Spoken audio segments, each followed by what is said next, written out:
মাননীয় প্রধান শিক্ষক মহাশয় এবং আমার স্কুলের সমস্ত শিক্ষক মণ্ডলী, আগত অতিথিবৃন্দ, উপস্থিত আমার স্কুলের সমস্ত ছাত্রছাত্রীকে সেই অপার আপনাদের উপর বর্ষিত হোক। আজ আমরা ভারতবর্ষের ৭৮তম স্বাধীনতা দিবস উদযাপন করছি।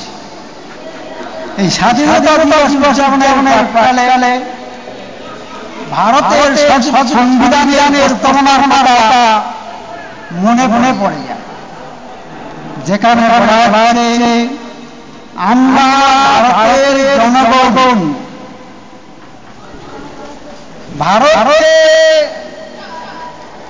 একটা সার্বভৌম সাধারণ গণতন্ত্র, ধর্মনিরপেক্ষ গণতন্ত্র হিসাবে প্রতিষ্ঠা করতে চাই, যাতে ভারতের সমস্ত নাগরিক জাতীয় সংহতি ওঠে। কিন্তু দুঃখের বিষয়, আমরা দেবাই আমাদের ভেতরে ভাবতে বড় কথা, আমরা মানুষ অন্য মানুষকে, আমরা সম্প্রদায়ের মানুষ অন্য সম্প্রদায়ের মানুষকে সহ্য করতে পারি না। তাই আজকে মূল্যভিত্তিক জাতীয় স্বাধীনতা দিবস পালন করার প্রয়োজন হয়ে পড়েছে।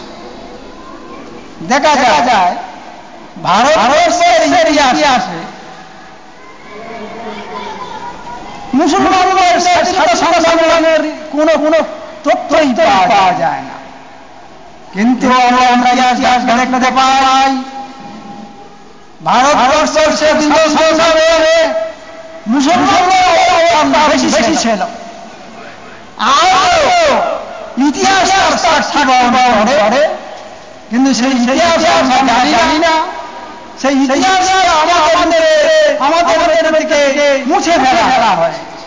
শুধুমাত্র ইন্ডিয়াতে ৯৫,০০০ ভারতবর্ষের ছাত্রছাত্রীদের নাম লেখা আছে, যার মধ্যে দেখা যায় ৬২,০০০ স্বাধীনতা সংগ্রামী এই মুসলমানরাই।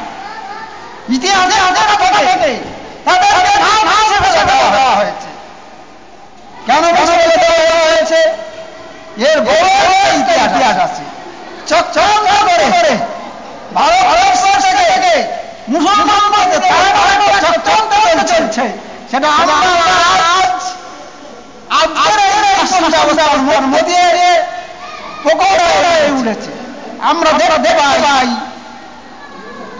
এই ভারতবর্ষের মুসলমানদের নামে পতাকায় এ কেমন ভারতবর্ষে আমরা বাস করছি?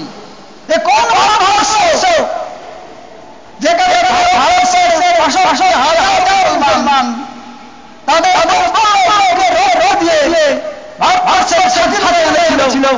সেই স্বাধীনতায় আজ ভারতবর্ষের মুসলমানদের বন্ধ নাই। এ কোন ভারতবর্ষ? এ কোন ভারতবর্ষ? এ কোন ভারতবর্ষে আমরা বাস করি যে ভারতবর্ষে দাঙ্গায় দিকে দিকে মানুষের ধরে? এ কোন ভারতবর্ষে আমরা বাস করি যেখানে একটা নারী ডাক্তারকে ধর্ষণ করা হয়েছে? এ তো ইতিহাস। একটা ডাক্তারকে এই সমাজের মানুষ, এই সমাজের মানুষ তাকে ভারতবর্ষের জনগণ সেবা করবার অধিকার দেয় না। এ কোন ভারতবর্ষ? আজকে মূল্যভিত্তিক স্বাধীনতা দিবস পালন করেছে, যাতে ওই সরকারকে জবাব দেওয়া যায় যে ভারতবর্ষ শুধু হিন্দুদের ভারতবর্ষ নয়, এ ভারতবর্ষ গণতান্ত্রিক ভারতবর্ষ, এ ভারতবর্ষ হিন্দু মুসলিম শিখ ইসাই ভারতবর্ষ, এ ভারতবর্ষের প্রত্যেকটা মানুষ সুবিচার পায়, এ ভারতবর্ষের নাগরিক দেখতে পারে, এ ভারতবর্ষের নির্মিত জনতা যেন তাদের ফেলতে পারে, সেই বিপ্লব জেগে তুলতে হবে আমাদের। আজকে বসে আমাদের হতে হবে এই ভারতবর্ষকে জাতির বন্ধের সমস্ত মুছে দিয়ে নতুন ভারতবর্ষ করার জন্য সংগ্রামে আমাদের দিতে হবে। তবে আজকের এই আমাদের পালনের সাক্ষতা আসবে। তবে এই দিকে দিকে ভেবে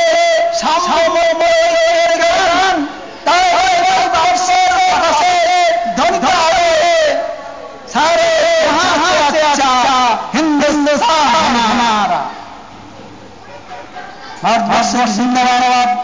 এইভাবে আমরা আমার সংক্ষিপ্ত শেষ করলাম এখানে।